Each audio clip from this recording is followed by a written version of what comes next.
தினம்தோறும் விளக்கேற்ற நல்ல எண்ணெய் இதயம் நல்லெண்ணெய்.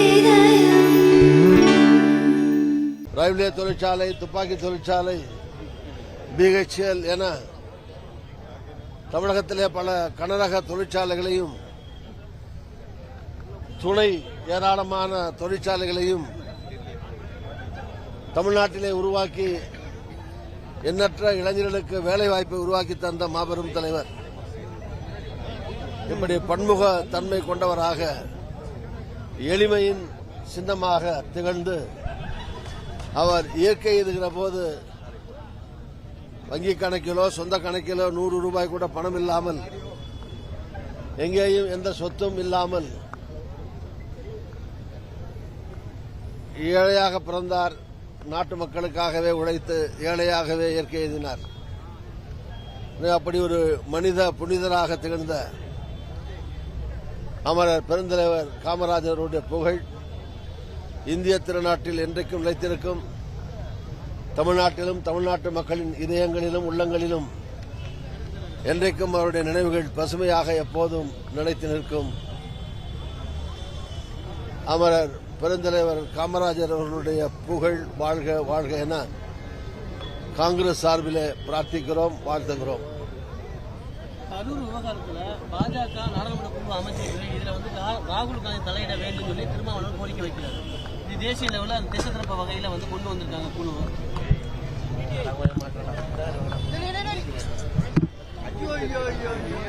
கரூரில் நடந்த சம்பவம் தமிழ்நாட்டில் மட்டுமல்ல, இந்திய அரசியல் வரலாற்றில் ஒரு மிகப்பெரிய துயரமான சம்பவமாகும்.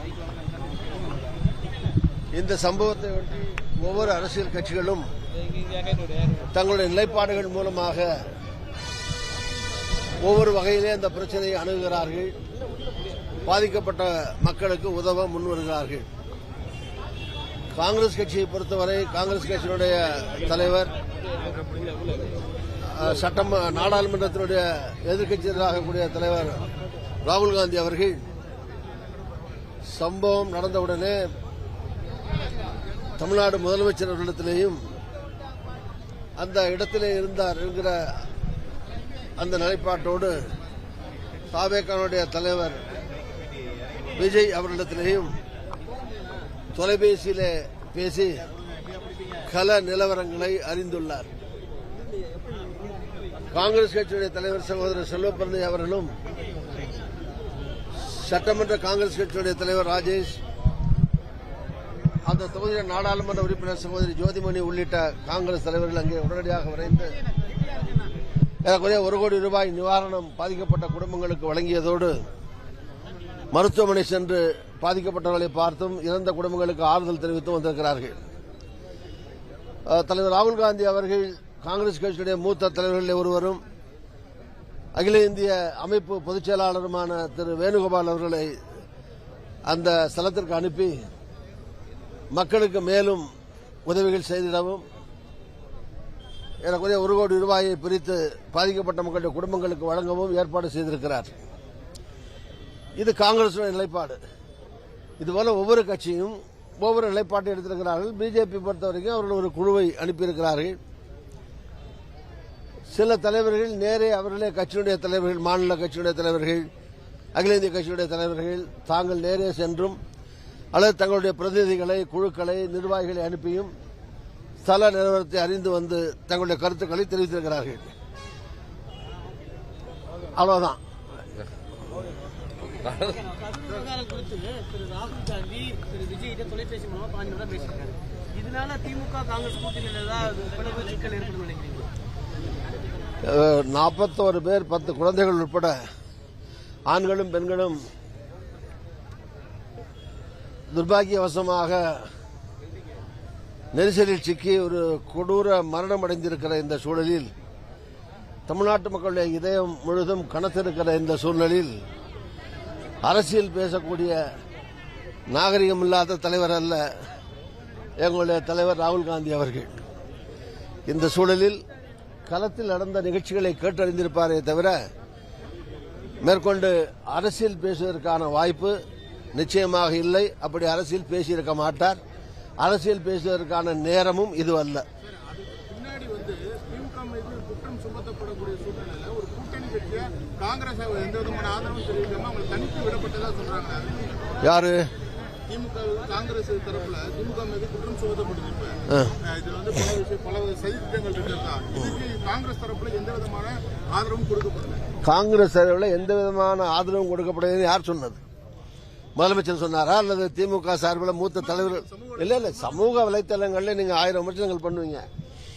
ஆனா காங்கிரஸ் கட்சியினுடைய தலைவர்களை பொறுத்த வரைக்கும் எல்லாரும், அது செல்வ பிறந்தையா இருக்கட்டும் அல்லது அங்க வந்து போன திரு வேணுகோபாலா இருக்கட்டும், நானோ தங்கபாலோ, எங்க கட்சியில முன்னணி தலைவர்களா இருக்கட்டும், சட்டமன்ற கட்சி தலைவர்கள் எல்லாருமே அங்க நடந்த சம்பவம் இது கடைசியாக இருக்க வேண்டும், அதற்கு முற்றுப்புள்ளி வைக்கப்பட வேண்டும், உரிய நடவடிக்கைகள் மேற்கொள்ளப்பட வேண்டும்.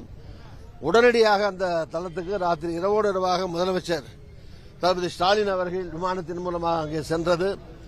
மக்களுக்கு, பாதிக்கப்பட்ட மக்களுக்கு, இறந்த குடும்பங்களுக்கு ஆறுதல் தெரிவித்தது.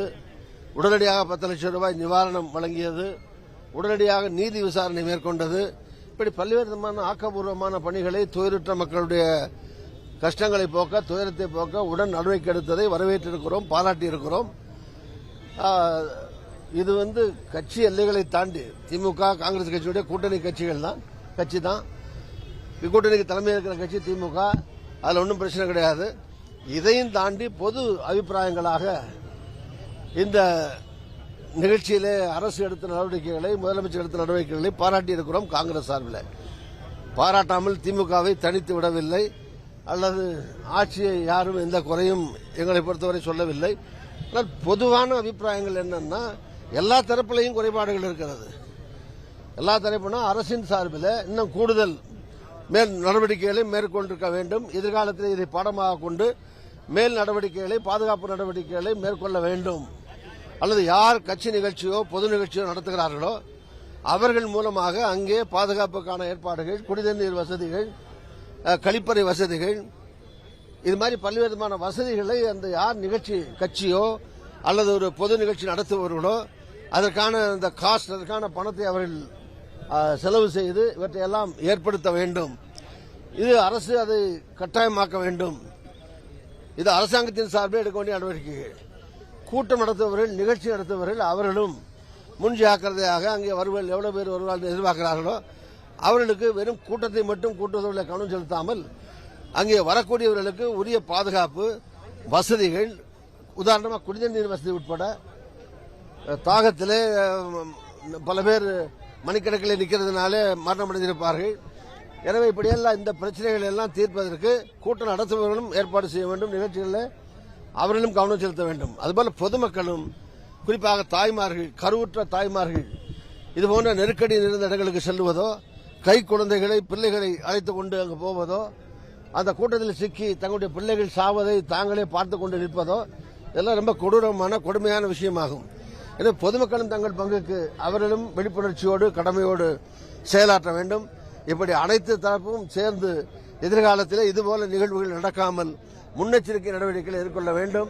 இப்போது இருக்கிற நீதி விசாரணையுடைய விவரங்கள் வந்த பிறகு என்னை பொறுத்தவரை என்னுடைய வேண்டுகோள் அரசுக்கு என்னவென்றால், அந்த அறிக்கையின் அடிப்படையில் தமிழ்நாட்டில் இருக்கிற அனைத்து கட்சி தலைவர்களையும் அழைத்து, அதுபோல பொது அமைப்புகள் நடத்துகிற கல்ச்சுரல் ஆர்கனைசேஷன்ஸ், சினிமா, டிராமா, இந்த மாதிரி பல்வேறு நிகழ்ச்சிகள், இசை நிகழ்ச்சிகள் நடக்குது இல்லையா, அப்படி லட்சக்கணக்கான மக்கள் கூடக்கூடிய இடங்களில் இருக்கக்கூடிய அமைப்புகளையும் சேர்த்து இவங்களெல்லாம் வைத்து ஒரு கூட்டம் போட்டு அவருடைய கருத்துக்களை கேட்டு அறிந்து எதிர்காலத்தில் இதுபோல கூட்டங்களில் இதுபோன்ற அசம்பாதங்கள் நடக்காமல் இருக்கிற விதத்திலே உரிய சட்டங்களை, வழிமுறைகளை மாநில அரசு வகுக்க வேண்டும். அதற்கான நடவடிக்கையை முதலமைச்சர் அவர்கள் எடுக்க வேண்டும். பாஜகவை கொள்கை எதிரியா அறிவித்துள்ள திரு விஜய், ஆனா காங்கிரஸ் குறித்து பொதுவெளியில பேசவே மாட்டேங்கிறாரு. அப்புறம் திரு சீமான் காங்கிரஸ்க்கு எதிராக பேச வேண்டும். ரெண்டுமே மத்தியில் இருக்கக்கூடிய ஆண்டு கட்சி ரெண்டுமே ஒரே கொள்கை கொண்டுதான். அப்புறம் காங்கிரஸ்க்கு எதிராக பேசணும் அப்படின்னு எதிர்பார்க்கறது, உங்க அதை எப்படி பாத்தீங்க? ஏங்க, அது சீமானுடைய ஆசையா இருக்கலாம், விருப்பமா இருக்கலாம். என்ன, நாங்க காங்கிரஸ் சார்பில் ஏன் மற்றவங்களை திட்டிட்டு இருக்கீங்க, எங்களையும் காங்கிரஸையும் திட்டுங்கன்னு எங்களை கேட்க சொல்றீங்களா? காங்கிரஸ் காங்கிரஸ் திட்டுறதுக்கான அவசியம் இல்லையே. காங்கிரஸ் மத்தியிலையும் ஆட்சியில இல்ல, மாநிலத்திலையும் ஆட்சியில இல்ல. அதனால காங்கிரஸ் விமர்சனம் பண்றதுக்கோ திட்டுறதுக்கோ ஒன்றும் இல்லை. அதனால அவர் திட்டாம இருக்காரு. நாங்க கேட்டு எங்களை கொஞ்சம் திட்டுங்கன்னு திட்டா வாங்கிக்க முடியும்.